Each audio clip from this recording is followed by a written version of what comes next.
Welcome everyone to the Hearthstone Global Games. We are into the last 16. We've already had one day this week, and today we get to send a team to Blizzcon, but we also will be eliminating a couple of teams as well. My name is Dan Gaskin, and I'm joined by my wonderful partner, Lorinda, as ever. Good night's rest for you? Good night's rest. I like the Tuesday to Wednesday change. Yeah, we get a little bit more sleep. Yeah, we do. Don't worry. What region are we in now? That's the real question. We're in CEST. Okay, so... That's the time zone. I mean, the region is... But are we catering for Europe or America right now? I don't think Poland should be catering for anybody. But either way, we are going to have a fantastic day here today at the Global Games. And remember, if you want to cheer for any of your favourite teams, you can do so in Twitch chat as well. You may have seen already that United States are absolutely dominating the leaderboards of cheers. So let's take a look at how you can cheer for your team. And at the moment, how much we have collectively, 11 million cheers has already happened, Lorinda. That's nuts. That is absolutely ridiculous, and obviously a lot of that is going to some of the top teams, and we'll see those in a minute. But today is like a special occasion with Switzerland playing first, because not only can you cheer for Switzerland if you're so inclined, but you can send sort of a happy message to our global esports lead. You can indeed, and that doesn't seem right at all. That cheerleader award, ignore that. That's definitely wrong. That's Portugal lying to us all, because I know full well America are at the top of the cheerleader award. Suka just has some sort of... He's running around the house. We did it! But if you do want to be cheering for your team, you can just connect your Battle.net account on Twitch, and then you can cheer. And as long as you cheer, I think it's 2,500 bits, then you get all of the rewards that are available. That includes packs, that includes special emotes, and all of the good stuff, Lorinda. Yeah, and the emotes are pretty decent, especially that top tier one with the rank 1 legend, the Angry Chicken as well. Who do you think, aside from the United States, I think we can cut them out, who do you think is going to be top of the cheer leaderboard? Netherlands. Because they were yesterday when I looked. What if the Netherlands get knocked out today? That'd be interesting, actually. Again, I think Switzerland should be. Just show your appreciation again. He said he had told him he joke. might not get this. He's had somebody joke in there about will cheer for Switzerland, and they will understand the joke when they do so. I don't know. We'll take a look at the schedule very shortly and see which game is going to be coming up on your screens, because we do have 5 exciting ones indeed. We're going to start off with China versus Switzerland, follow up by Hong Kong and Netherlands, Brazil versus Portugal, Chile versus Spain, and Bulgaria, United Kingdom. That Bulgaria versus United Kingdom match being the big one today. One of those teams will get sent to Blizzcon. Yeah, that's going to be amazing. Whichever way it goes, obviously, one of us is kind of biased towards the United Kingdom. Yeah, you are extremely biased, and it's lovely. terrible, and I will wholeheartedly be supporting Bulgaria. Bulgaria brought a lot of passion to this year's event and last year's event, to be fair, and either way there, I think it'll be exciting to see who goes through. And they'll be able to just sit back and watch all the others fighting it out over the next 2 weeks while they're going, well, we're going to BlizzCon. That would be an amazing position for either team to be in. BlizzCon is where everyone wants to be. That is the whole reason why I think we're seeing teams try so hard in these matches, because that is a once-in-a-lifetime opportunity to play on the big stage at BlizzCon. But we are starting off with China, Switzerland, so let's take a look at that group and see how it is currently looking at the moment after games yesterday already being played. It was Norway versus Ukraine. Norway took that one 3-1 in one of the most unfavoured matchups being flipped on its head so far this Global Games. Yeah, and this group, I feel a bit sorry for Switzerland. They're a team that I've said are better than people think all the way through this event. But this lineup they've got to get through if they're going to BlizzCon. China, Ukraine and Norway, this is the group of death. There's always a group of death. There has to be. And it would be quite something. It would be quite something if Ukraine were eliminated from the competition before the finals as well, because that would mean both our winners in Czech Republic last year and the runners-up in Ukraine could both potentially be out when we get to BlizzCon, which would be absolutely something that I don't think anyone would have expected coming into this. But let's take a look at those teams then of China and Switzerland. Neil, what are you thinking about these two teams? Well, Switzerland, I'll carry on the Swiss train just for now. Knights made top 8 in Italy, and the others have been performing pretty well in tour stops, but nothing to show for it as of yet. And this China team we're pretty familiar with these days. Omega Zero, for the longest time regarded as the best player in China. Lee, I think, is currently regarded as the best player in China, although he didn't bring that form to playoffs when he went. Yulov won Gold Series last year, the Grand Finals, and Trunks, Well, Trunks, well, maybe he can be considered the best player. He did qualify for the championship, so that's something that we'll be looking out for him to do. Imagine if he was to make BlizzCon and the full championships, what a moment that would be for him, as now we look at some of those fantastic sites of each of the countries.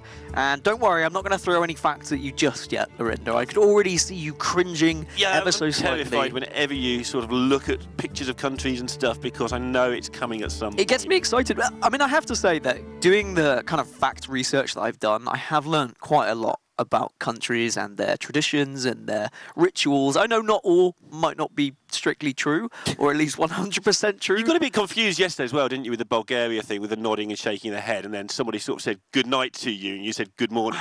I'm just trying to go backwards in everything. Right, let's take a look at the bans then for this first game today and see what was taken away and what strategies we had available for both sides. It was the Druid taken away from Switzerland and the Mage taken away from China. That would have been the Token Druid from Switzerland taken away early on, so you can kind of get an idea of what China want to approach by that first ban. Yeah, China and Switzerland both brought kind of slightly strange lineups. Switzerland in particular, China in particular brought the Shudderwock Shaman with Hemet, they brought the Tog Druid, and they brought Mechathune Warrior. So they were looking to sort of target the slower decks, I feel, but no real targeting, because they brought stuff like Aggro Mage and Zoo, so they just seem to have a bring decks we like strategy as far as I could see. I like the addition of Mechathune Warrior, mainly because it has a better matchup against Quest Rogue. I mean, Odd Warrior is just, you concede. You've seen how many people concede online with Odd Warrior, unless you're purple and you throw a Frothing Berserker in there. And then that was great. Yeah, well, I mean, that was just history in the making. But Mechathune Warrior does have a better matchup against Quest Rogue, so perhaps that's the reason why. And I've been banging on about Hemet in Shudderwock in this format, not necessarily, don't go taking it to your local Conquest Fireside, just because Shudderwock doesn't seem to get banned very often. And so you might end up in a mirror match, for instance, and then your Hemet is just so much better. And okay, it's a long shot, but it's a 1 in 5 if it's not getting banned, and you just get such an advantage if you've got Hemet versus no Hemet in that match. Well, let's take a look at the matchups then and see if we do have any Shudderwock mirrors. By Lord, we do, Lorinda. So we knew this was coming because we saw it, but I was actually talking about it before we knew as well, in fairness to me. In fairness to you, you have been mumbling on about it for the past God knows how long. And finally it's here, which means only one thing. They're going to lose, aren't they? Yeah, they're not going to draw Hemet. It's going to be the last card. But we're going to start off with Warlock versus Rogue, which is Zoolock for China, and it's going to be the Quest Rogue for Switzerland. And, well, I've been on both sides of that matchup, and it's either an extremely pleasant experience for one side or an extremely unpleasant experience for the other side. Can you guess which? The Pheno alarm, because he likes trying to take on these aggro decks with the Quest Rogue, but Zoo, I think, is the beefiest of all. I think it's the one that gives it the most trouble overall, because when you bounce their stuff with Vanish, even as a survival mechanism, a lot of it just comes straight back down. Yeah, I think ignoring Aggro Mage, I'd say Zoolock is probably the hardest game for Quest Rogue. It can be done, you can win, it's not unwinnable.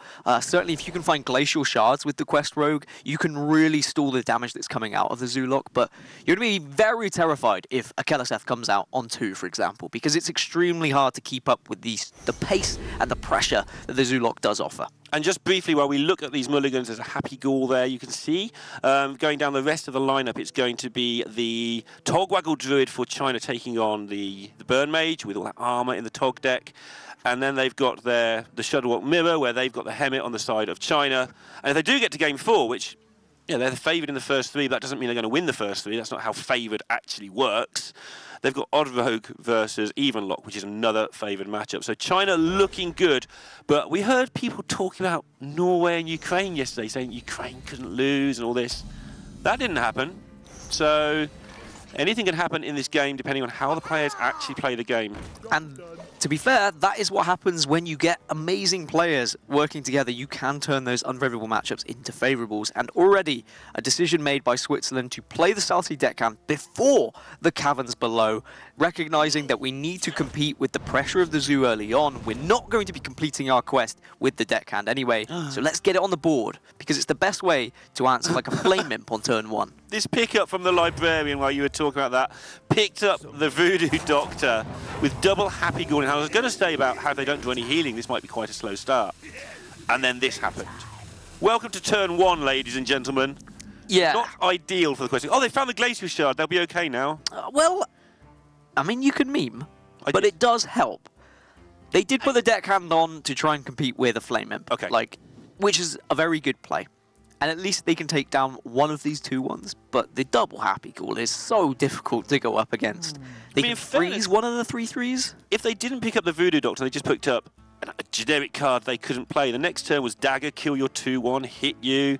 Then they've got Scale Hides and Glacial Shards coming down, and suddenly everything looks a lot better. But they did pick up the healing, and suddenly that one card has made a real mess of this situation. But credit to China, credit to Omega Zero, he did keep one of those Happy Ghouls from his mulligan.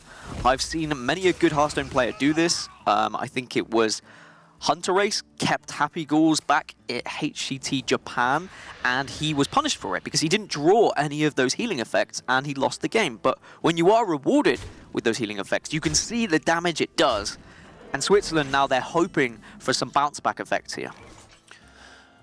Yeah, so they can freeze things, kill things with their face, they kill things with a Scale Hide, so they might actually not take any damage at all next turn. Don't know when they're going to get time to play this quest. Yeah, because I'm thinking Shard Scale Hide indeed. That's the only thing that looks sensible right now. Maybe the turn after, and hope you can complete with Gigglings. The fact they've drawn Giggling Inventor is huge for them. It does keep them in this game. They can just plop that Giggling Inventor in the way. However, you look on the other side and you can see Blood Knight is there already waiting to kind of ruin Switzerland's day. Yeah, and Dreadlords are quite good fun against Gigglings too. They don't do it quickly, but they do a good job on those Divine Shields if needed. And I just giggled a little bit there to myself as it happens, because you're talking about completing with Giggling Inventors. How silly is that if you go back a few months? I know. It's like, oh no, you can't complete with Novice Engineer. It's 2 mana, it's way too intensive. And now we're on about, there's 5-drop. They might complete with it. So they have got the board temporarily. What's this card on the left do? They don't seem to be using that. There's only 1 drop. It must be good. But this has slowed down for China. On the other side, all those 5 drops just sitting and waiting in the wings to have their moment. And the trouble is, Omega Zero can't kill off either of these minions, so now he's just offering up the bounce back effects to Hypno and Switzerland. So they potentially, in their hand, they could have the quest plus, I don't know, a Panda, for example. And if you're bouncing back another freeze effect, that's going to be really good. Yeah, they've got themselves into a position where they can compete in this game. I don't think they're in front, but they've definitely at least got a game of Hearthstone going on for some time now. Shadow Step's really tempting with the Glacial Shard, but of course there's no ticks on the quest because it's still in their hand. But in terms of just keeping things not dying, I kind of like keeping the Shadow Step for the Giggling. Okay. I like on 5 playing your Giggling, bouncing back that Giggling, playing another one. Hope you've drawn another bounce back effect. We've got Vanish at some point, which you're going to do as well, so that's a thing. Yeah, that seems okay. Playing Quest Rogue is really hard, by the way. It was what I played predominantly last season towards the end of ladder when I had a big climb from like 10k legend to top 500. Yeah, that was a good day, I remember that. It was just, and it was games like this that I had to be winning. And you have to try and find those percentages. And Switzerland not playing the Caverns Below on turn 1 has kept them in this game. Yeah, for sure. And I mean, again, without that healing pickup, actually Switzerland have been in a fantastic position now. As it is, they've kept the game alive. But you've got to know how much time you've got, and that's why this Shadow Step Giggling decision would be a difficult one. They need to have a good feel for how long they can survive against Dazoo. And you feel they can keep it back? Yeah. They feel they can keep it back. I think this is your real way of winning this game, is by just shoving Giggling Inventors and Annoyatrons in your opponent's face turn after turn. You've just seen them play a Blood Knight on 3 for no value, so you know their hand is fairly weak right now. You have to presume there is going to be high value cards in there, so you need to be thinking, right, what could they be? Probably Fungalmancer, maybe a Despicable Dreadlord, maybe Leroy Jenkins is floating around in there as well.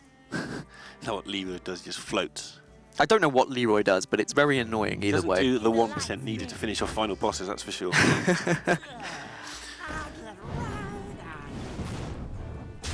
So, yep, the Giggling play looking good.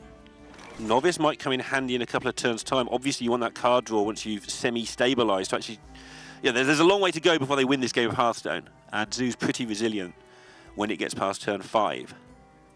And we don't see any tech-ins of Mossy Horror available for China. I know that I have seen quite a lot of Zoolock, both recently and, well, a few weeks ago, that were throwing Mossy Horror in there for the Druid matchup in particular. Seen a lot of it.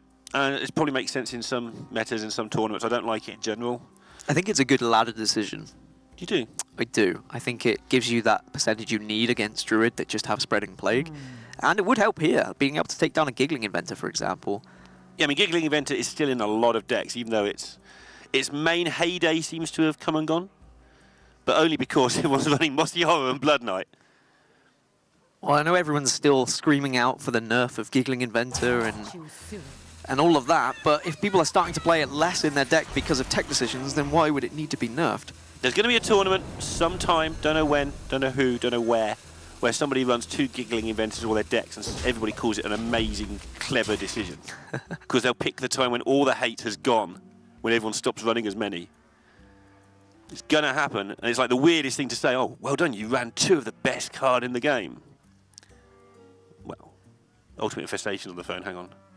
And now this is the turn you were talking about earlier. You were saying Despicable Dreadlord is really good against Giggling Inventors because it clears off these Divine Shields. It might do it slowly, but how do you feel about just playing a Despicable Dreadlord here and then passing?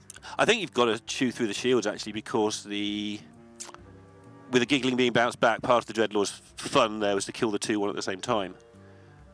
If you try and chew through them, though, does anything good happen? Yeah, it's fine. You know, like coming back, so waiting too much, I think, means you end up waiting 2 turns in a row. Yeah, I like building up a large board with relatively small minions by using the buffs of Fungalmancer, because you are going into the turn 6. If you can encourage a vanish from your opponent, they're not vanishing their own minions back. But yeah, you quite rightly are squeaking in your chair. At least I think that was your voice. Yeah, it might need oiling. I don't know what. Yeah. The voice, that is, not the chair. But now you can bounce back this Giggling after playing it again. And it seems really slow, like completing the quest with Giggling Inventor, but it is so difficult to get through those Divine Shields turn after turn. It is, but the problem is they're not actually dealing with many of these minions as they go, so although you're slowing them down, this board's getting bigger and bigger. Okay, there's a Vanish coming, but that's but 1 Vanish of 2, and then most of this board can come back, as you can see, really quickly. Yeah, healing in hand, I guess, for China, which slows it a little bit. It is usually just stall, vanish, hope then you've completed the quest so that then actually you've got some charge minions that can contest the Zoolock, because you are completely right. After the vanish happens, all of this can just be thrown onto the board relatively comfortably. Down to 13, so if they blink, they lose. Still some more staring to go on, though, because Giggling Inventor's not going anywhere anytime soon.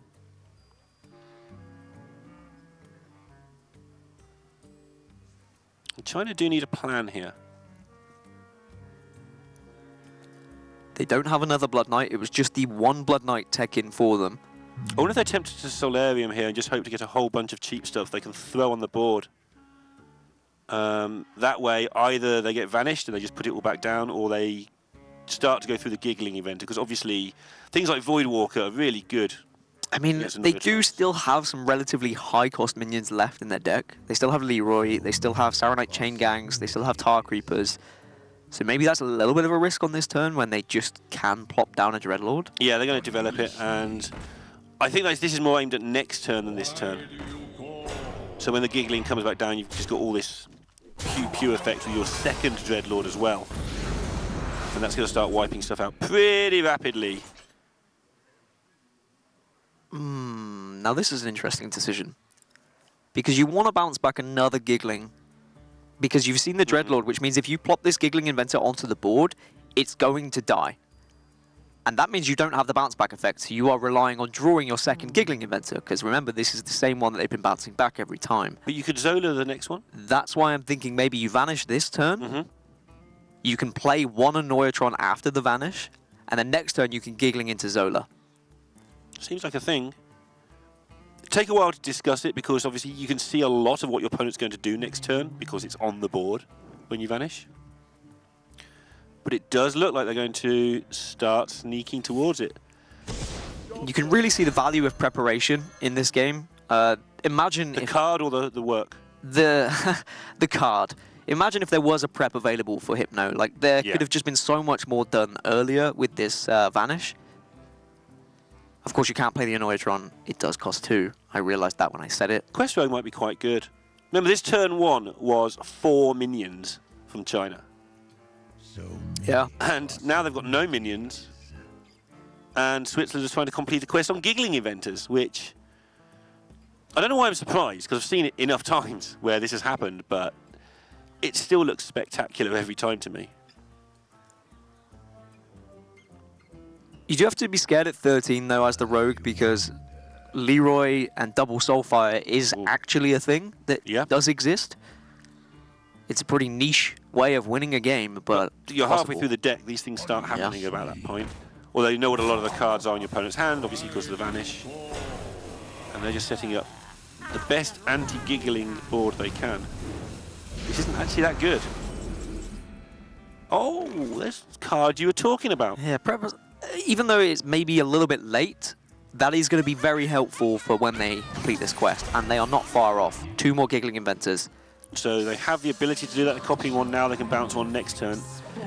If they don't die in the next 2 turns, they are going to swing this around. But this is where they're finally going to get the second Dreadlord on the board, which will clear the entire thing up. And even if they are to complete this quest, they are lacking any minions that can actually kind of charge and deal with and compete with this board at the moment.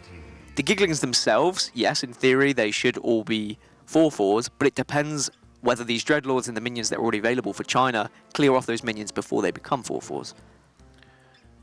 Yeah, and it's going to be tight. Can't believe this game has turned out... Again, I don't know why I can't believe it's turned out so close.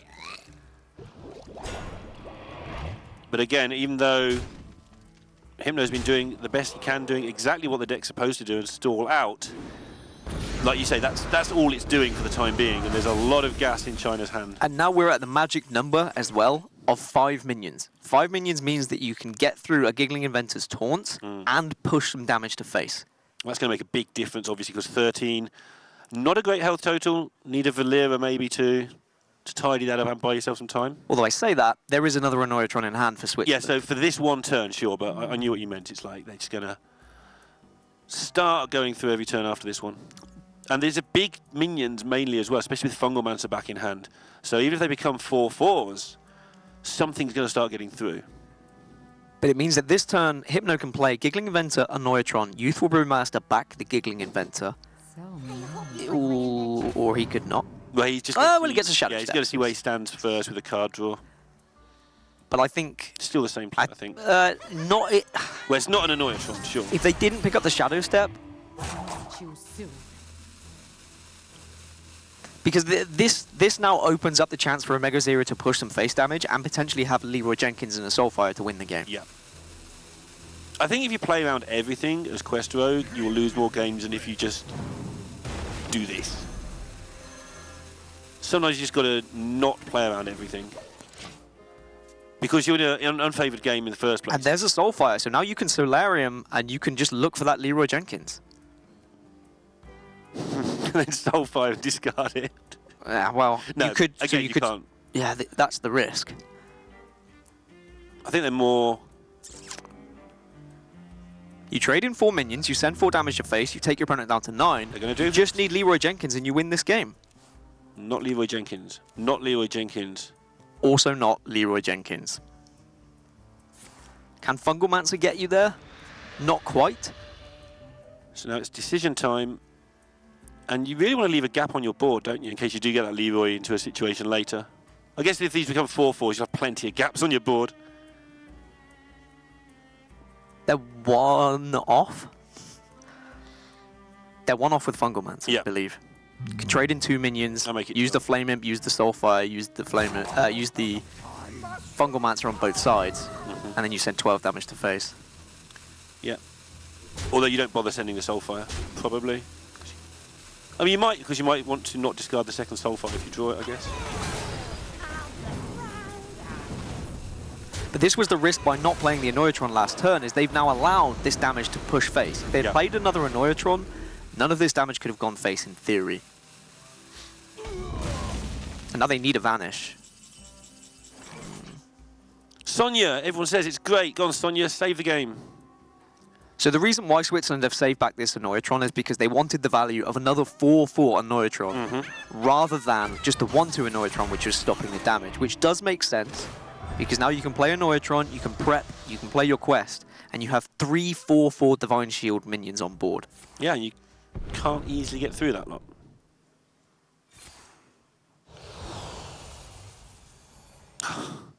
Stop making gigglings.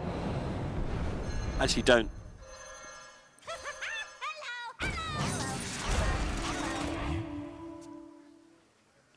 So they've got 4. Can't get through without some sort of buffs or charges. But the scary thing is your life total here for China, because you naturally can think of, all right, Soulfire face, tap, I have a 1 in 9 of just winning the game.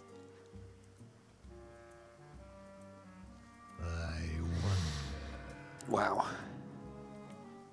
But they can clear off the majority of this board, so I think tapping is fine. Yeah, they have a good mix of small minions for killing off Divine Shield and big minions for killing off the actual Neutron itself. So they can clear up quite a bit here.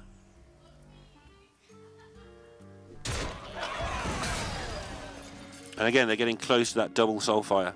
Only 8 cards left, so... Like you say, they'll have half an eye on just not dying themselves here.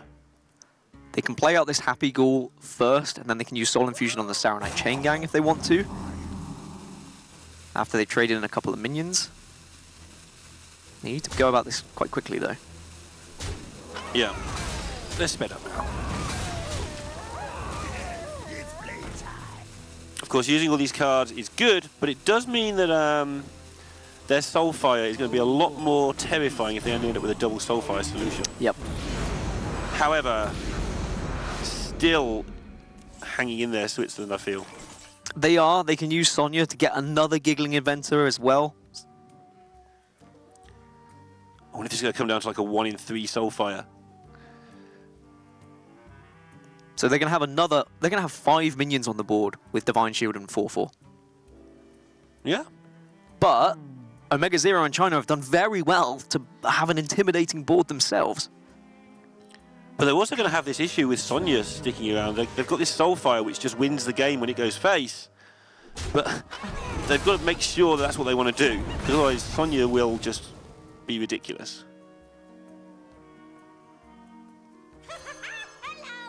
China, 8 cards left. In theory, they've got 2 chances of drawing that Soulfire with a tap. Yeah, and then it comes down to the 2 and 3. My goodness. Yeah, that's a pretty scary board. Yeah, Neutrons are not only annoying anymore, they're actually like beefy. Soul Infusion, the Soulfire. So I'm wondering whether you Soulfire face now. And then tap. And then tap. So you've got to work out if you're dead If you're dead, yeah. If you are dead next turn, obviously you go for that. If not, obviously... Well, not obviously you don't, but... You need to do all that maths. That terrifying maths. I mean, there's 29 damage available for your opponent. You've only got 6 of Taunt. But they're going for it here. They are just going to tap and hope a 1 in 7 to draw a Soulfire. Saronite Chain Gang is not, however... However, is it 2 more draws? It is. It might be a way of actually surviving here. You've got a couple of nice trades, but that Sonya is just going to allow more annoyance runs. But I don't think you care now at this point with China. Yes. Your game is all on that second Soulfire.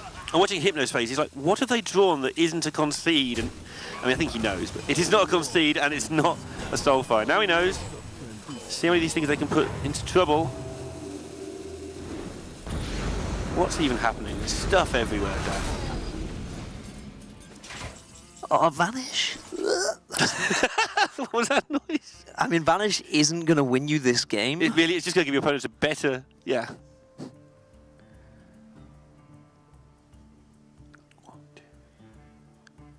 I think you can only get through like 9. There's no charge in hand.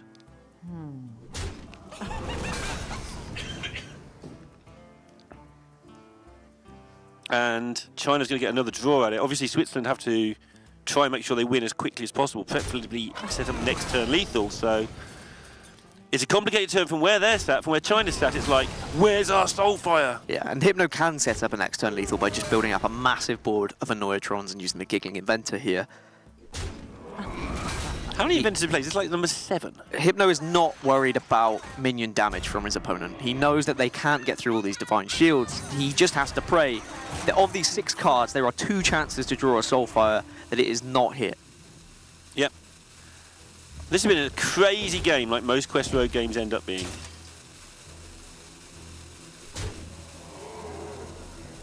And he knows the score. Just takes a deep breath.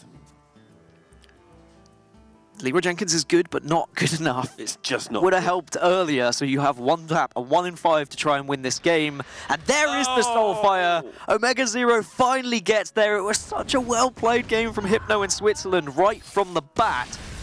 But they just can't survive enough. The Zoo and its damage was just too much. That was a ridiculous game of Hearthstone. You identified it very early on. This is going to be done with Gigglings. I think something that Zoo can struggle with, but not so much against Rogue, is when that early board gets wiped out quickly, they do have trouble, but it didn't really get wiped out. It was sort of just picked slowly but surely, and then, I don't know, just everything bounced back. There was a Zola, there was the Vanish, and so on. Looked like they'd turned the corner. Yeah, key moments for Switzerland was A, playing that Sarsi deckhand before the quest, B, getting the Glacial Shard and using that Glacial Shard to stem the early aggression, but then being patient enough to use their bounce back effect on the Giggling Inventor. Yeah. There was that one turn where they could have played a Giggling, but they allowed some damage to come through from the Zoo so that they had the Giggling into the Zola. It was a really good game from Switzerland, and that is how Quest Rogue usually can beat Zoo. A 1 in 4 they lost in the end. The Soulfire was eventually found. It must be said that China's, even though their opening hand was absolutely ridiculous, their turn 4, where they just did nothing basically, was also an issue. That's because they've used the coin. And we've seen that in a few different matches recently, where when you use the coin to get that turn 1 initiative, because there's so many good 5-drops in the game right now, sometimes you do, that initiative has to get there. Otherwise you end up in trouble. So that worked out pretty well for them, obviously. But they identified their win condition, which was a double Soulfire. Got that out of their hand while they could. Yep. I think there may have been one turn where they left it a bit iffy, but... Well, they could have gone for it even sooner, in theory. They could have done it the turn before, but I like that they recognised they can survive that extra turn. The Saronite Chain Gun kept them going. But let's take a look at the matchup and see what is going to be coming up next then after that thrilling game of Hearthstone. It's going to be Druid versus Mage, and it's going to be the Togwaggle Druid for China, and it's going to be the Aggro Mage for Switzerland, and... Well, this is probably the point where Lorinda and I can have an argument, because... It's only a scale argument. It's not a who's favoured argument. No, it's not. It's scale of favouritism we can argue about if you want. It's Lorinda plays a lot of Aggro Mage, or had played a lot of Aggro Mage, so is in firm belief that Aggro Mage can get through pretty much anything on its day, whereas as a Togwaggle Druid fan and player, I usually feel like I have enough armour to beat an Aggro Mage, but... I will admit, I did say the similar thing about Token Druid, which we have seen fall quite a lot to Aggro Mage. I have been cheating a bit with Aggro Mage. Can we report him? Blizzard, can we, how? So in this matchup, I've been playing mirror images, which means that your Luna and that stuff sticks around a lot longer. It's harder for them to hero power down your stuff, so it does help in this matchup, obviously. But I do feel you can set up situations where those minions do stick about. If you stick an anomaly on the board, if you stick almost any of your minions in the deck in Aggro Mage, if they stay around for more than a turn the game around. Thank you. At least someone's on my back. I am looking through the deck. There is no mirror image for Switzerland, so they're not cheating like you. So that's good. I'm glad they're not doing that. But yeah, China, in theory, in my opinion anyway, have the edge here, because double Ferocious Hell, double Branching Paths, for example. They're not running the Oaken Summons version. That version is just about unbeatable for base Mage. It's just absolutely ridiculous. There's just so much armor gain, and it's just impossible. It is hard to win as the Mage. But Mana Worm helps. Mana Worm is the way, and your opponent's not drawing any armor is the other way. Because you do that damage really quickly. So I wonder whether... No, never mind. I was going to say I wonder whether Trunks keeps Branching Paths, but I don't think you do. Flabidinous Floop can help in this matchup, mainly with Giggling Inventors, if there are Giggling Inventors available for China, but sometimes it is just too slow. Yeah, one of the things you can do as the Mage in this matchup is when you get to those turns where your opponent's going to start putting taunts in the way, just give up and start launching stuff at their face. But there is no Giggling for Druid, so that Flabidinous Floop is mainly there. Oh, that's a bit weird, isn't it? Azalina You can play. Maybe you can play Dream Petal again afterwards if you miss. Maybe you could play another Mind Control tech. I mean, Flip is just a good card, so I understand why it's in there. But this is the start you want if you are an Aggro Mage. Mana Worm into Arcanologist. All you need now is Kirin Tor Mage, and you are laughing. Counterspell also very important. It's pretty bad in a lot of matchups, and it's not great against things like Naturalize, and there's an Innovate lurking around there I see as well in hand. But it slows them down. Sometimes, I mean, counterspelling Coin sometimes is actually good in this matchup, just to slow out that one turn you need. Incredible, because you're investing far more mana. But this is the curve you're looking for, as you said. Something else available for Trunks in China is Wrath. They're running double Wrath, which is always going to help you in aggro. Although, if you're not drawing any of these early removal spells and you allow the mage to get that minion damage, it can be so difficult to actually keep in the game. You need to make sure you're able to clear these minions off the board to allow you to get to those branching paths turn, get to those ferocious howls. Yep. Because once you've gained, like, I don't know, maybe 15, 16 armor, your opponent says, all right, we've actually run out of stuff, and now we're relying on Primordial Glyph, for example, to actually get us there. And it would be interesting to see how they manage their Arcane Missiles and their Cinderstorm with all that in mind, because the second you've walked into a Spreading Plague, that is no longer face damage, and they just absorb into the 1/5s. And so it'll be interesting to see how rapidly they get that out. And they're just going to defend this Mana Worm. They're like, okay, you can't kill this with one of your silly 1-mana removal spells. We're just going to hit you with Mana Worm as many times as possible until you get the board offers, which is inevitable, and hope we've got some Fireballs and Frostbolts and Anomalies by then. This Innovate works out nicely as a little coin, a little way of wasting this counterspell in theory, and then you can play Wild Growth afterwards, or you can just play the Wild Growth now and waste that instead. Yeah. That's what they choose to do. That doesn't seem right. I would think getting rid of the Innovate seems better. But then if it's not counterspell and you throw your Innovate away... I guess they essentially do the same thing. In a way. No, well, Wild Growth does it every turn. Yeah, he does it every turn. Yeah. It's more so that they don't really have anything that on turn 5 anyway. Yeah. But they might have something. Yeah, okay. So, Switzerland deciding whether it's better to Missiles Glyph and just get all the damage from the Mana Worm, but that's a bit wobbly should it get blown up. And so they're going to split their resources a little bit. Missiling now, so they can't run into any minions with it, getting that damage in while they can. And again, this is what you want to do. You want to get all your minions plus the Cinderstorms and missiles into the face while you can, and then just finish it off with that stuff that goes over the top. These are all the cards you don't want as Togwaggle Druid against Aggro Mage. All these high-cost minions that are doing nothing in this matchup. Azlina is not going to help you whatsoever. Swipe is going to help you here, though. It is going to stop this Mana Worm in its tracks. But then you need some pretty significant draws, because you know full well the reload from this Aggro Mage is usually pretty hefty. Yeah, and it does carry on for a long time.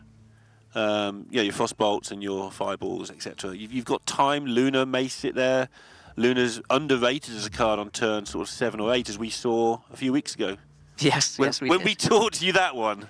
I learned my lesson that day. 36 damage or something in one turn. It was absolutely double absurd. Luna nonsense going on. That was the day I learned never to underestimate Aggro Mage.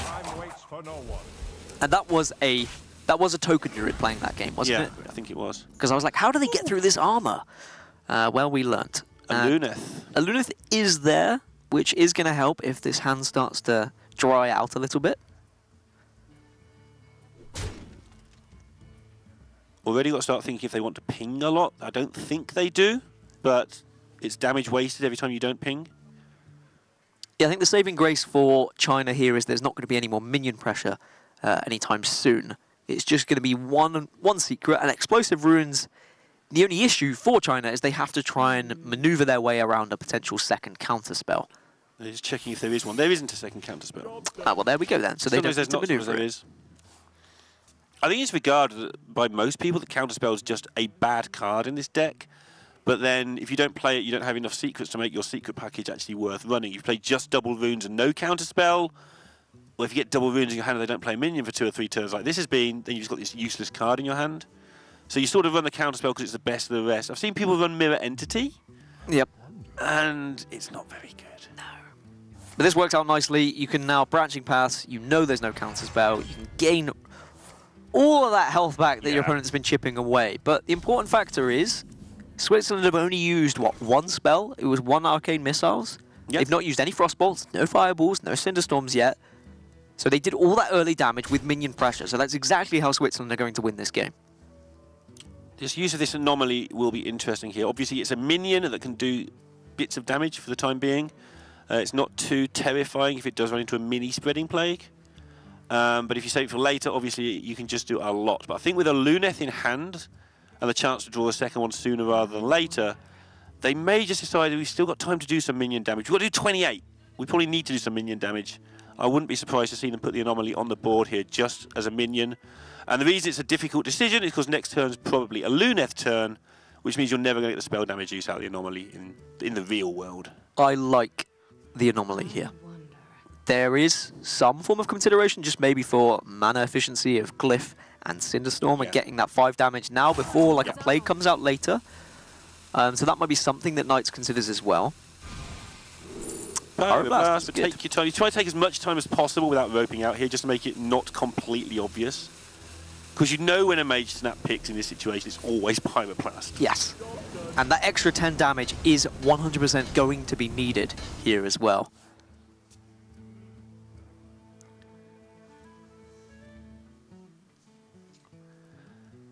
Well, that's the end of that lot. If they played the anomaly, that would have been an awful looking result for them with the Wrath being picked up. No, I like the just using your mana as best as you can, getting rid of some of these cards because a Luneth is in hand. But now with Wrath being picked up for Trunks, they can get rid of all minion pressure, and then they can start to wrestle this board back just with a Floop on its own, if they want to. So do they want to take some damage? They know what the secret is. They'll just explode it, but something's going to get exploded if they're going to actually put things on the board. Yeah, they have to put something into it, so maybe they could wait for a higher health minion, but in terms of high health minions... And in terms of waiting, how long have they actually got?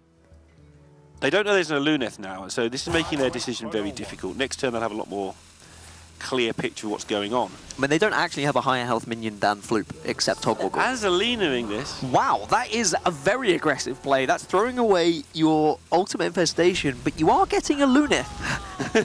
How many times have you seen a Druid with a Luneth? I don't want to see a Druid with a Luneth, but it's going to happen, Dan. A Tog Druid with a Luneth is a silly sight. And now the benefit of this play for China is they know what they're playing around. They know there's a Pyroblast for their opponent. But also the benefit for Switzerland is they know there's no way. Have no answer. They can't remove this anomaly. So just plonk an anomaly and probably an Arcanologist on the board and go at them, and they know there's no answer. And the next turn you've just... Oh no, you can't play Pyroblast yet, but... it's so tempting. I think you just anomaly... I mean, what's the punish? What is the punish? The punish is they pick up... Is there a second Innovate? I doubt it. And then Pyroblast your anomaly? That's not even a punish, that's just a joke. And they can't even do that either. It's turn 7. Trunks needs a huge draw. Ultimate Infestation is not a huge draw. There's going to be 8 damage available for Switzerland next turn. They've got Arcane Intellect to look for more answers. I think this is probably just going to be game over with a questionable Azalina play, if I do say so myself. Yeah, I mean, their hand was bad, but I think if they just played a minion and taken the damage from the explosive runes, and then they can start establishing real minions on the board. But, I mean, maybe they're hoping to get a handful of Frostbolts and stuff, because you do keep that stuff back in this matchup. So they could Frostbolt some of the stuff that was coming down the board. Like, Knights' hand could have been Frostbolt, Arcane Intellect, Fireball, quite easily, to be fair, and a Luneth. We knew it was just that stuff that they had. I remember the turn before they didn't play the anomaly, which was pretty sure that was correct. But, you know, China maybe didn't expect there to be an anomaly in there, which is just a wasted card for them. It's too slow. So Arcane Missiles are already doing 5, so you just need to pick up a Frostbolt, and then you win the game here from Arcane Intellect. But I wonder if Knights is saying, maybe we should just a Luneth and try and guarantee ourselves lethal next turn. But then the downside of that is, well, what if they pick up another branching pass? I think just searching for lethal makes a lot of sense here. But they don't find it. Not yet. They can Sorcerer's Apprentice and Arcane Intellect and look for more answers, but they've already used an Arcane Missile, so there can't be another Arcane Missiles. That's fine, though. There's a Fireball. It's not lethal now, but good luck stopping it. Well, double branching paths will get you back up to... a branching path will get you up to what? 17? Oh no. Yeah, unfortunately they... well, 17 plus a naturalize and a spellstone wouldn't have been that bad. I mean, it wouldn't have been that bad in terms of getting to turn 9. That being said, they didn't even pick up the branching path, so it doesn't even matter. We don't even need to have that conversation. Mind control tech, naturalize, spellstone is about all you can do to try and survive on board, but you already know there's a pyroblast available in your opponent's hand, so you need to dig for something else. Malfurion, Togwaggle, not going to help you, and Switzerland are going to be taking this game here. I question that Azalina play, if I do say so myself, but maybe it was a calculated risk from China's side. Maybe with their hand tracking, they presumed it was going to be, as you said, Frostbolts, maybe Cinderstorms and all of that jazz. Yeah, and that would have helped them clear the board up, and then maybe they feel they could stabilize, because you would never get another minion down against that ever if you did happen to pick up 2 removal spells, which you know they're not going to use early because they do want to save them for that late game anomaly Frostbolt face. But I thought their hand was all right. It was all right. It was okay. They had a Pyroblast as well, and Lorinda, well, he wins the battle once again as Aggro Mage takes down yet another Druid, and I will cry. And whilst I cry, you guys can go get a drink, because we are going to be back very shortly. We'll finish this series right after this. China and Switzerland are all tied up 1-1, as we just had an Aggro Mage take down a Togwaggle Druid with an interesting Azalina played, but during the break we did have a bit of a discussion, and we probably thought that China just thought they were dead over the next few turns, so they just risked it for a chocolate biscuit. Yeah, they had no removal in their hand. They probably spent 5 turns sort of crying about that, asking where's my removal. And then one way to get removal is to steal it from your opponent, so I feel that's what they went for. But when they did it, it did look awful because the hand was nothing to do with the stuff they wanted. Very hard to weigh up exactly how good or bad that Azalina was, but I understand why they did it at least. Well, next up, it's your time, Lorinda. It's Shudderwock Shaman versus Shudderwock Shaman, whereas one of the Shudderwock Shamans has Hemet in, the other one doesn't. Why do you think this is important? Because it's a race, and Hemet runs really fast. He is pretty quick. He is the Usain Bolt of Hearthstone. He basically just lets you get to your combo that much quicker, and it is pretty much a straight race. Obviously, there's always more to it than we make out, because we have to convey it in a very limited number of words, which is why I don't get employed very often. But yeah, it's... Why do you get employed more than me? And what am I doing wrong? Am I using even less words? Because you work with me, probably. Yeah, this is true. Sorry.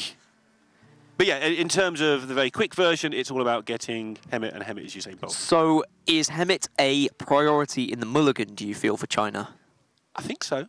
Okay. Well, they've keep it. They've took card draw. They kept the far sight.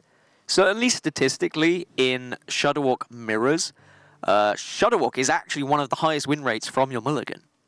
It's that funny. Makes sense, because it is a race to do that thing that they do. But a lot of teams and a lot of players don't keep Shudderwock in the mulligan. We have seen people try and beat their opponents down in the mirror and look like they're going to get there, but it's still, then the opponents just play Shudderwock and it doesn't happen. So we will see some play more than I'm making out here. And Switzerland actually threw away their far sight, which is interesting to me. Because it is just 1 less card in your deck if you are racing.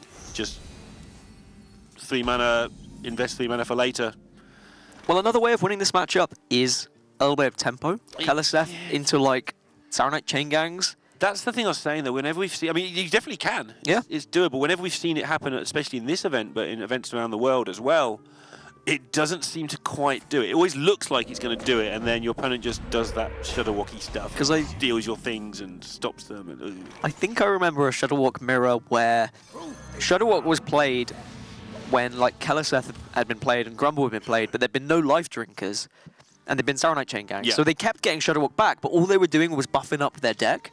So at one point, they were bringing out, like, 17 life drinkers or something ridiculous. As Shudderwock is found first for China, but you do have to try and find these different ways of winning this matchup. And Switzerland will be well aware that China do have Hemet in their deck, so that might speed them up ever so slightly and might change how they approach this game.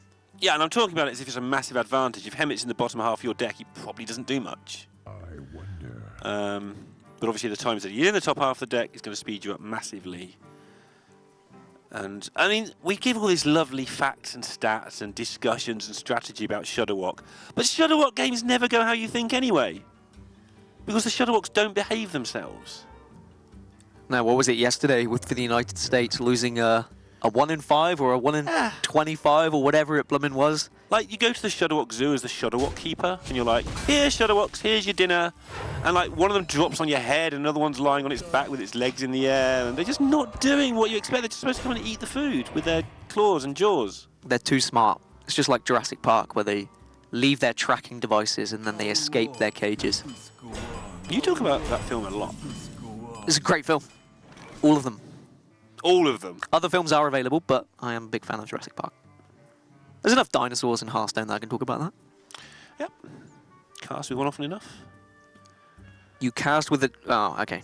Yeah. I keep getting that joke in there first, because I see yourself setting yourself up for it every day. But it makes my day less fun when you start insulting yourself, because it means I can't do it. Exactly. So that's why I do it. So do you take pleasure out of my day not being fun? Is that what you're saying? Yes. Okay, great. That's exactly the... Well, congratulations, Neil. I'm miserable. Good. That makes me so happy. See, at least one of us is always going to be happy this way. Whereas if you made me miserable and you were happy, that'd be the wrong person being happy. Meanwhile, Gus and I are just trying to draw cards, which makes throwing away Farsight interesting at the start. Thins your deck out. But it doesn't have any tempo. Maybe they feel they needed the tempo start. Against, again, slight unfavourable here. Because Hemet used to be in this deck all the time. It was very popular, yes. And then it vanished pretty quickly. Usually a sign that, for whatever reason, it just doesn't quite fit in the meta that people are playing. I think what happened a lot of the time is people realised they needed to do the Shudderwock thing, but if they did it too quickly, they kind of didn't have any other stuff going on. And when it failed, then they lost the games because of fatigue. One of the downsides of playing Hemet is you destroy Zola, for example. So you are tempted on turn 6 if you've got Hemet just to play it. But then suddenly with Zola going, that means the likelihood of constantly getting Shudderwocks back is reduced. It also gets rid of some valuable spells like Healing Rain, like Lightning Storm, which then means if your opponent does build up a board, you suddenly don't have those answers. And your fails are fatal. Like, we've seen people come back from a bad Shudderwock before. Yes. But if you hem it into a bad Shudderwock, that's just the end. You don't have the time to draw cards from Hagatha or whatever other your scrambling win conditions are. So it's kind of a bit of an all-in card. So Lee's having none of this, trying to get tempo down business. And most importantly, just stopping the card draw from your opponent.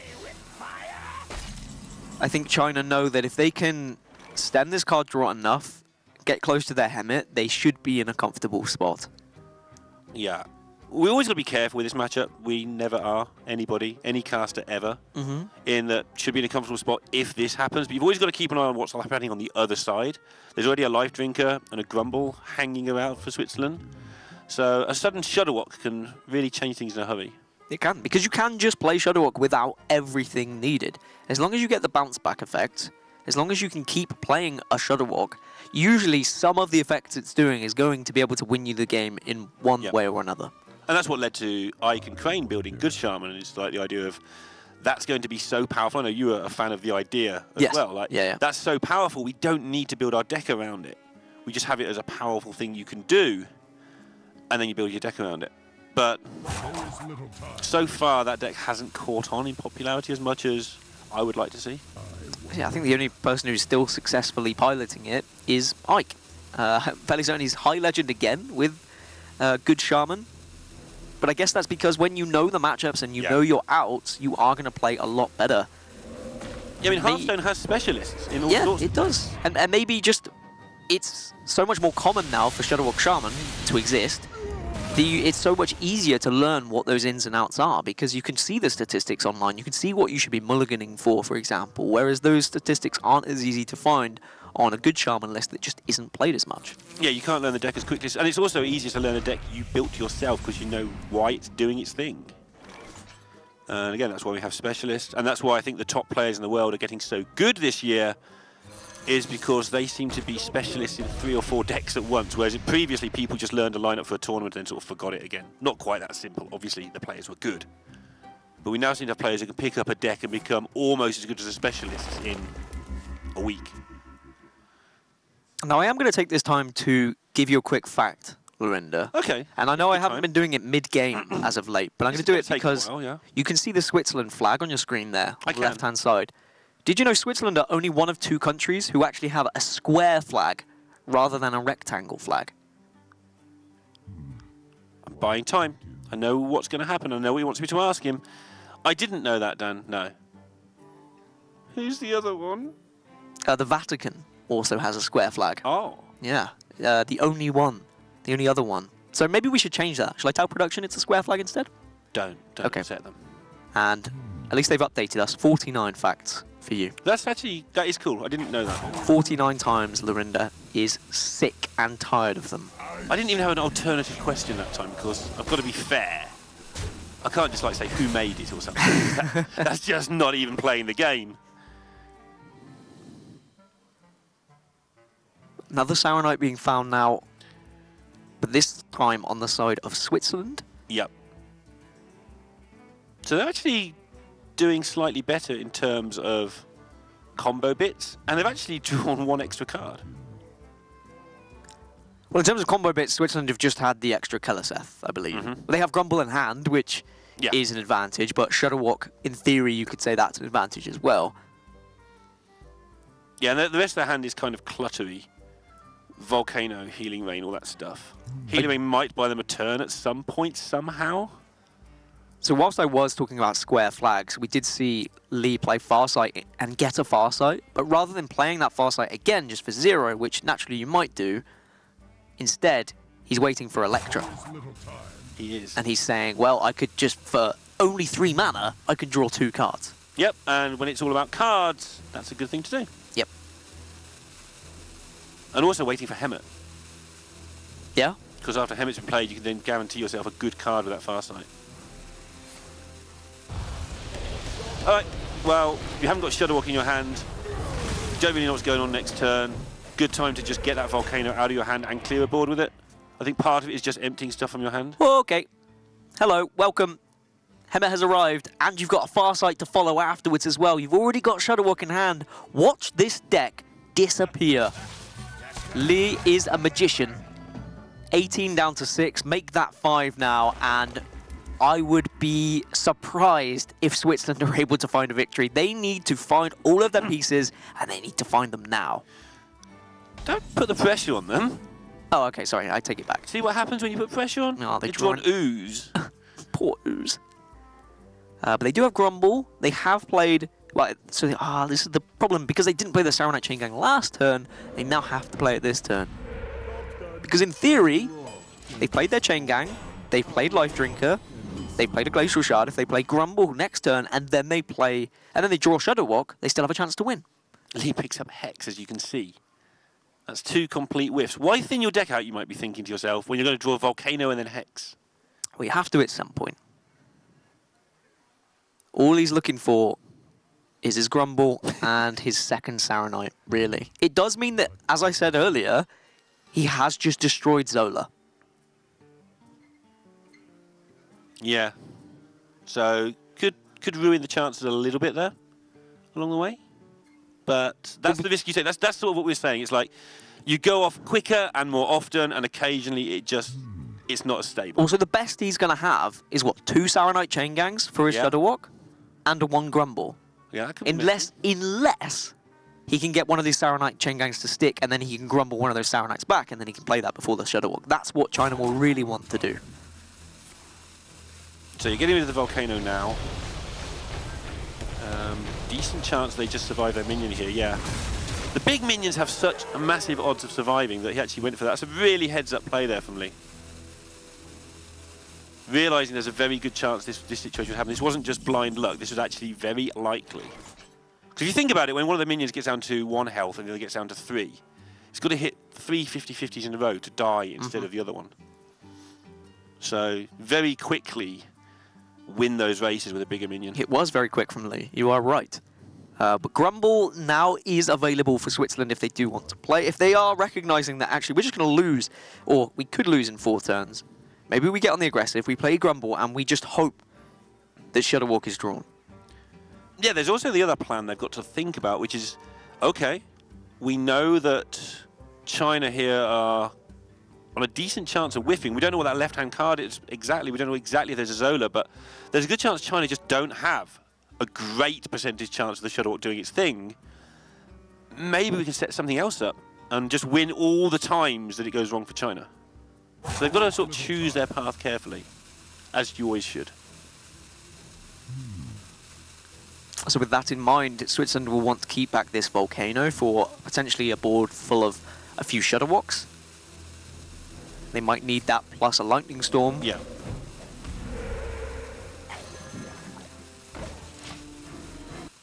Switzerland are just going to take this one a little bit slow. Hagath. Well, Hagatha is just another win condition if Shudderwock does whiff.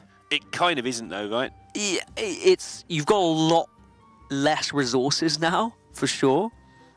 But let's say Shudderwock manages to...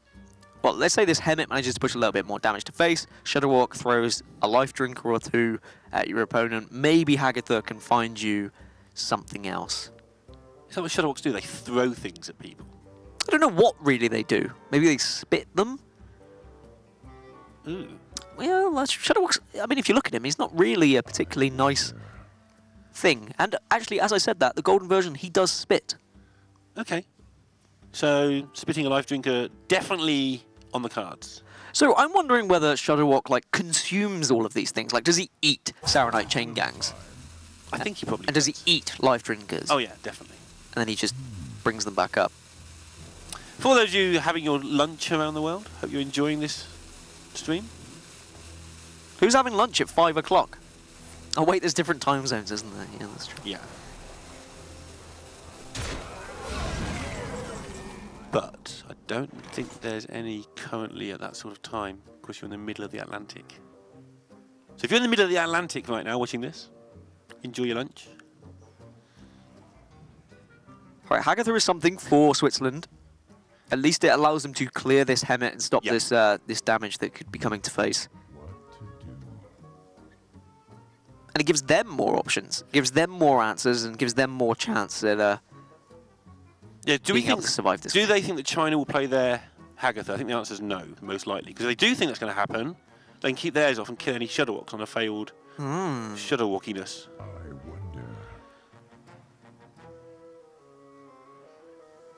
It's really messy. And this is like the cleanest Shudderwock game you could see. And it's still pretty hurty on the odd head. I mean, it's only because you're given extra time to think about it, because these players do take every second they're offered, because this is an extremely important match. This is to get closer to Blizzcon. Oh, yeah. Whereas in your natural matchmaking game, we'd probably see a lot of these turns just played and ended maybe half the time. And when you are given more time to think about a turn, sometimes you overcomplicate it yourself. Or like rolling totems then blowing them up. Yeah. For instance. Just like that. But I mean, it doesn't really matter either way, does it? Of course not, but talk about overcomplicating it. Yep. Just, Ooh, Saronite Chain Gang into Grumble is quite nice for Switzerland. They can also now start getting spells that fetch them Shudderwocks. Yeah. So it gives them a slightly bigger percentage of getting there. But yeah, big Saronites. And with only 2 cards left for China as well in their Shaman, you have a pretty good idea of what those are. It is going to be Grumble, and it is going to be that second Chain Gang. Only the 1 life drinker being run for China as well, worth noting. Yeah, did that debate ever end? I think the 2 life drinkers ended up sort of being more common. Yeah. But obviously the debate hasn't ended because China don't agree with it. But if you're getting through your deck quicker, then and your life drink is guaranteed because of the Hemet, then you sort of only need to have 1 to do the combo. But the reason for playing 2, it can be helpful to have multiple life drinkers in your Shudderwock pool. But the main reason is to find the second one, or to make sure you find one. Well, if you're playing Hemet, you've got that on your side already. So I'm wondering whether China are going to go down the same approach as Switzerland are here, and they won't play whichever card this is here. They may not play Grumble, and instead they might wait and play Saronite Chain Gang into Grumble next turn to get those Saronites back, and they can play double Saronite, use Volcano, use Hex to stay alive, and then you start the Wok. Yeah, I think that makes a lot of sense. But they're just going to go for the Grumble, and they're just going to Shudderwock as soon as possible. This is getting a bit fruity on the other side. Unstable evolution on Saronite chain gangs can be pretty silly. Yeah, this could be quite a large board from Switzerland. And yeah, there is a Volcano for China, but there's potential that this board could be bigger than a Volcano ability. And you don't really want to Volcano because then you overload. I mean, you might have to, but you can't play your Shudderwock. It's one of those perennial nightmares of Volcano in this deck. You have to play it to control the board, but then you have to find a way to survive the next turn as well. And this is going to be chain gangs. Probably unstable evolution, although you are getting rid of a chain gang if you do that, of course. But it is just so good to turn both these 4-drops into 5-drops. Oh, that's a big old boy. He is. Slows you down a bit, but don't think I mind too much. Unstable evolution was in this deck for the tiniest of times. I think Kalento ran it for a little while. Oh, okay, yeah, do that. If only he had more mana. Definitely do that. This can be cleared though. We can now just see Volcano into Saronite Chain Gang. Because there's no way you leave this up. Okay, so if they do that, which, yeah, I mean, you can't leave Antonidas just chilling on the board. You don't know what might happen. Well, you know what might happen. Might start chucking fireballs at you, which you could add as Lena. Oh, sorry, wrong game. But Switzerland's comeback play, assuming this is a Volcano chain gang, could end up being pretty tasty. Could it? I mean, it depends what they pick up off the top, but they've got their own chain gang, another random spell, Fell Spirit, another random spell if they want to play the Glacial Shard, because it actually costs a lot less when the Venture Co Mercenaries removed.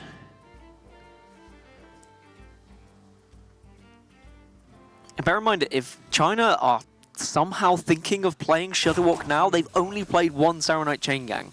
That is just a 50-50 on it going off with Grumble.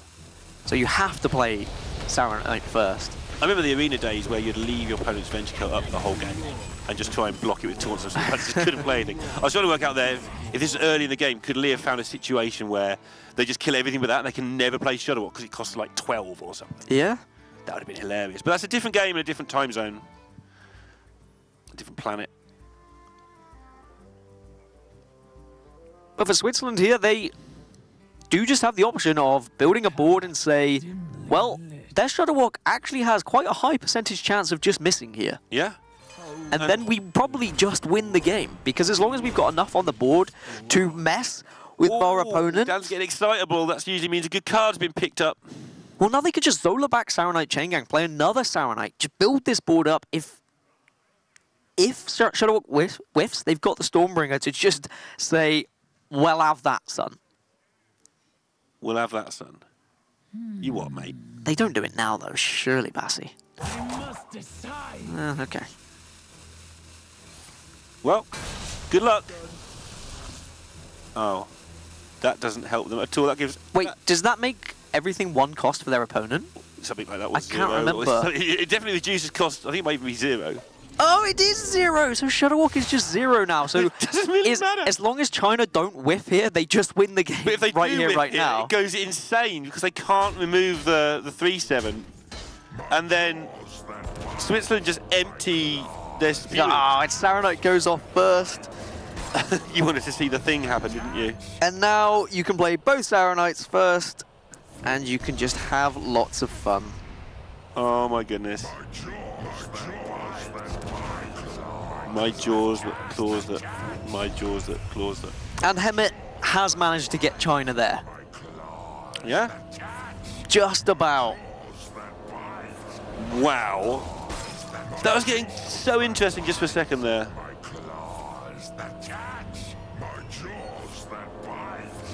Interesting how they played the whole game, though, in terms of willing to take this chance from a very early stage of just this decent failure rate. And Switzerland not conceding. Just looking at the cards left in the decks here, 12 versus 0. Just a nice, easy demonstration of just how ridiculous Hemet is. And we can see how much slower it is finding that OTK when you're only running the one life drinker as well. which is probably why Switzerland aren't conceding, because they might think they are just still alive. I mean, you never But I'm know. fairly certain 9 times 3 is enough. That's a lot of numbers. It is. I'm not doing any more numbers after yesterday. No? I called a number out right, and everyone in chat was like, cast the math. It was right. I mean, Check out my Twitter. Mistake number 1 from you, Lorinda, is reading back Twitch chat. I like Twitch chat. They're nice people. Yeah. I am Twitch chat sometimes, so I have to like them. Because otherwise I wouldn't like myself, and obviously I really like myself. One of us. One of us. China are going to get there eventually. They are going to go 2-1 up in this series, which will move us to an odd rogue versus an even lock. Have I convinced you on that one yet? On what one? On the odd rogue versus the even lock. Was I in need of convincing? Before Myra's came out, I think maybe you were. I think I still feel like Evenlock has a good chance because of its removal with Defile and yada yada. Yesterday when we saw it, it just had no removal whatsoever. It did draw gubbins yesterday, it must be said. But Lee did not draw gubbins in that game. He was able to get Hemet on turn 8. It took a while before Grumble and the Saronites turned up. That was a long time. He got there eventually. We've seen a Shudderwock actual, like, Shudderwock turn. Yeah, and because people either concede or they get control of the game versus aggro, so it doesn't matter. First time we've actually seen it just go off. And before we get into the next game, I'm going to throw another fact at you. We'll go for a Chinese fact this time. Okay. You know that English people say that they invented football. We made this. Like we say it's coming home and all of that. Actually, supposedly, soccer originated in China. Oh, who says that? The Chinese. 206 BC is supposedly when football was first made. And it was in China. It was slightly different rules, and definitely the modern game that we see now was invented by the English. What were the rules? It was basically, I think they might have rode horseback whilst kicking a ball, which was a bit strange. Like polo? A little bit, but without... Which we also say we invented, so yeah. Well, yeah. But yeah, there we go. There's a nice little fact for you. Let's take a look at the matchup screen and see what is going to be coming up next. We did tease you and say it's going to be Rogue versus Warlock, and that is absolutely correct. It's Switzerland on the even lock and China on the odd rogue. When we saw this matchup yesterday, the odd rogue absolutely smashed through the even lock. It was the Netherlands and Mitsuhide who fell, unfortunately. But if we do get to Game 5, it is going to be Warrior versus Priest. It is the Mechathune Warrior going up against the Control Priest, which is probably the matchup you wouldn't want as the Mechathune Warrior coming into this. But it is a matchup that people like to see. I still haven't seen a Cthulhu deck ever win in a tournament. I know, like, I've been in situations where I've cast it and the player's 2-0, so they've obviously won twice with it somewhere. But actually on stream, I've still yet to see Cthulhu anybody. Yeah, because Swamp King Dread ruins everything. Swamp King Dread ruins everything. We were so close. All right, well, Odd Rogue versus Even Lock then. Why do you feel like this is a good matchup for the Odd Rogue? It's because the way that the Even Lock can actually win the game is by sticking something on the board itself. And the Odd Rogue's very good at obviously hitting you in the face, and you need that health as the lock to tap. But also, like, a Giant is too slow. But even the clears like Hellfire, not only do they hurt you, which sometimes you get back with a Spellstone, but then the Rogue goes back to the Rogue and they just do it all again. And you never get that chance, or not never, you don't easily get that chance to stick things on the board as the lock and actually start winning the game.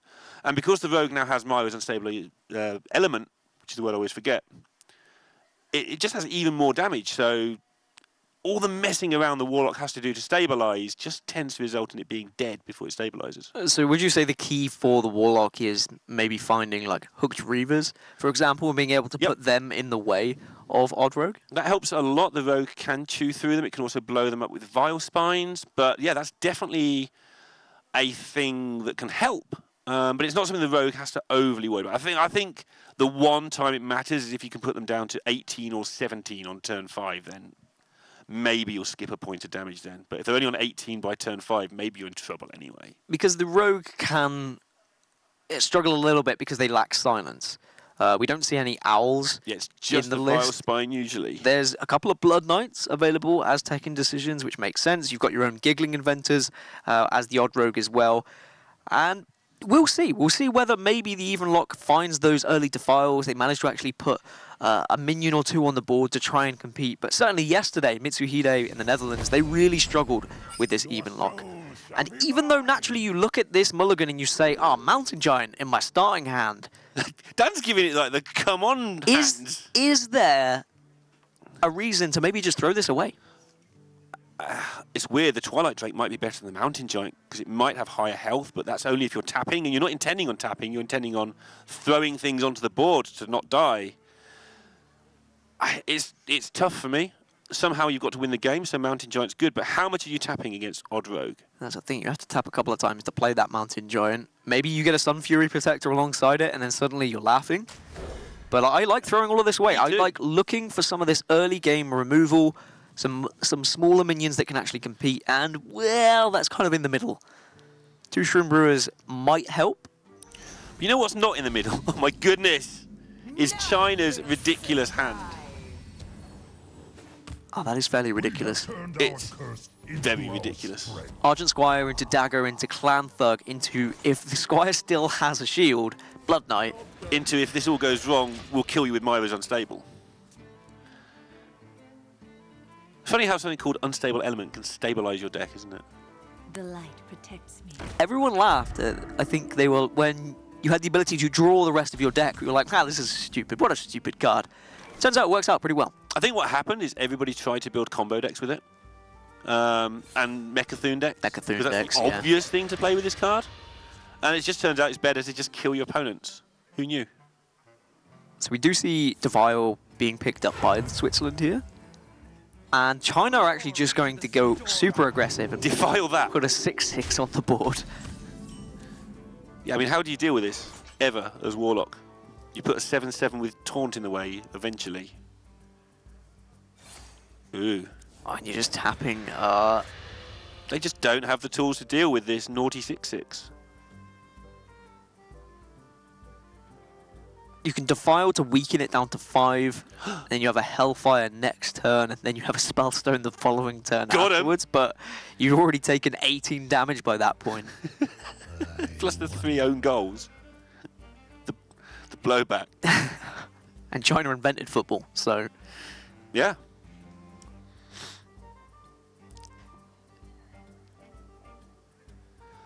The look on the face here is just like, well, that was fun. I enjoyed this game. And the thing is, sometimes these games are a walk in the park. They're just easy like a Sunday morning. Again, it's just the identification from you, Love, that they can't deal with a 6/6. It's like when you play an early Edwin, same deal. Speaking of Sunday mornings, in Switzerland, in some cases, it's considered an offence to mow your lawn on a Sunday, Lorinda. In which particular case? Like if you... Any mowing on a Sunday is disrespectful, and it is disturbing your neighbours. I think that's a good law. Also goes the same with recycling empty bottles, washing your car, and hanging laundry. I could actually buy into all of those. Maybe you should move. They're 4 things that I don't do, and they're 4 things I wish other people didn't do near me. I'm a fan of Switzerland now, for all the good work they do. Some websites claimed it was illegal, but I think that's a little bit step too far. I'm not sure I'd be throwing anyone in jail for washing their car. I think that'd be great. Now you can just see China are going to be carrying on with this insane amount of pressure. Yeah, they've got 15 the next turn, just with tap deadly. 16, that's how numbers work. So if Switzerland use a Hellfire to get rid of the Thug here, they die. Do they die? They don't die. No, they don't die. I can't add up to 14. Because the Thug's dead. Yeah. So maybe you're using the Spellstone to kill off the Thug? I think the Shroom Brewer is too much of a risk. But you sort of want to use the Hellfire to activate the Spellstone and make it better, but you're right. Yeah, Shroom Brewer looks pretty yuck. You could just play a Doomsayer, and a Doomsayer works similarly to a Taunt, where your opponent's probably going to want to kill it, so maybe it soaks up. Because unless you're worried about a deadly poison, then... Do you play a Twilight Drake here and just close your eyes and hope it all goes away? Because then you can start to dig yourself out of it, should it live. I don't like just Twilight Drake. Don't like any of it. It's all absolutely horrendous. Well, at least you're under 15 and you've got Hooked Reaver next turn. Great. And that's a miss, obviously. Because this is the thing. There is a bit of stabilization coming up for the Warlock. Yes, 6 damage is going to be coming towards face. Maybe even 10 if you're going to Dagger plus Deadly Poison.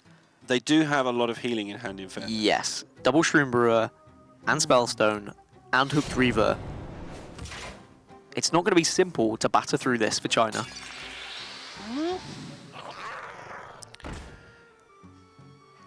Well, it kind of is. That's the problem here. Because they've got 7 attack on board and their weapon does 4. Well, you can Spellstone this 6-1. Sure. Takes you back up to 9. Yeah? Yeah, okay. And now you're just hoping for no Leroy. There is no Leroy. So, temptation is to Myra's immediately. I don't think you do, because you've got 2 good minions to play. Yeah, I think without the Clan Thug, maybe you could consider just playing Myra's. But now you've actually got just a decent minion. Oh, yeah, they're preparing for it, though. No reason not to empty, I don't think, here. Not just for the Myras, but to have as much attack on possible on board, to chew through any potential taunts. And this is the thing I was talking about when you asked me sort of, why is this so favoured? I mean, you can see how the Warlock could win, but just getting something onto the board, let alone having it stick around, issue, and you're so low, your hero power's been turned into nothing. Well, you've got Hooked Reaver plus Doomsay here, which does keep you alive. Yeah, although there's a million out, but you're right, it does. Keeps you alive on 1. And you're alive. And so what do you do now here as you love? Because you want to dagger up. But okay, you're going to use the Cold Blood. Cold Blood only gets you the same way. Yeah, look at next turn. That's the thing. I'm out of cards. There we go. It's through. Oh wait, yeah, you can just... Yeah, you're looking at putting on. I was looking at putting on the Clan in one go, but this is 4 to face, and this is China advancing to the winners' match of their group against Norway. They will be. Odd Rogue's stupid. It's so good when it works like that. And this is why I was teasing you earlier, like before Myra's were made, you didn't have that play available to you, and that's why it was a lot closer back then, I think. But Myra's has pushed it firmly into the Rogues' favoured camp, because in those 50-50 games where the Warlock might stabilise, it just doesn't. Well, let's take a look at the matchup and see how it all played out for China, who were able to go 3-1 here against Switzerland, knocking Switzerland down into the lower bracket of this group. But it does mean the reward for China is they will have to face Norway for a spot at Blizzcon. But a pretty well played series from China, recognising at the end there all they needed was the Cold Blood to get through.